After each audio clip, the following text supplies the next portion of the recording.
Welcome back to the channel where we simplify technology for you. For this video, I will demonstrate the use of COUNTIF function in Google Sheets. Let's get started.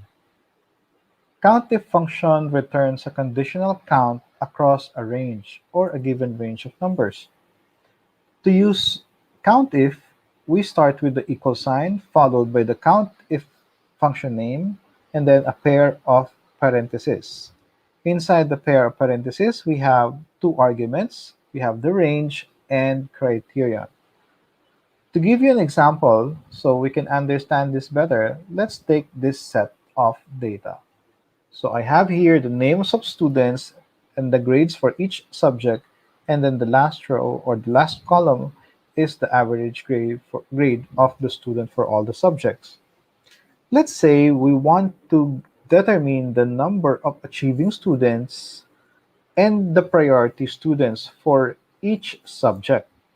So, meaning if the student is if the grade of the student is higher than 95, we can consider that the student is achieving student.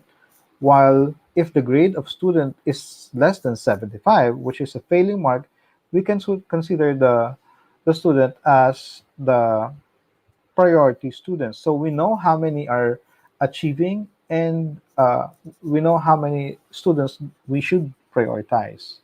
So to use the COUNTIF, we type equal sign and followed by the COUNTIF statement and then open close parentheses. Now, the first argument is the range, and from the range, for example, we want to know how many are greater than 95.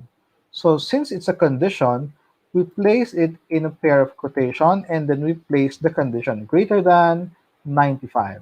So upon pressing the return key, we'll have, so we'll not apply that to the next row. So I'll click X. So we have 2. Let's verify if it's correct. So let's have 1 and 2, 97 and 98. There are no other grades higher than 95. So now let's repeat. So count if, and then open close parenthesis, highlight the range of grades, and then the condition. So in a pair of quotation, so let's say less than 75, and then we have 0. So let's double check if there's no grade lower than 75. There's none. So let's highlight this and copy it for the rest of the columns.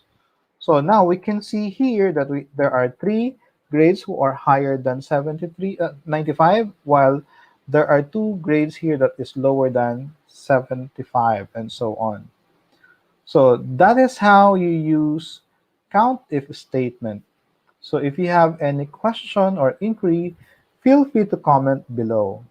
You can get the copy of the exercise file in the comments below. Bye for now.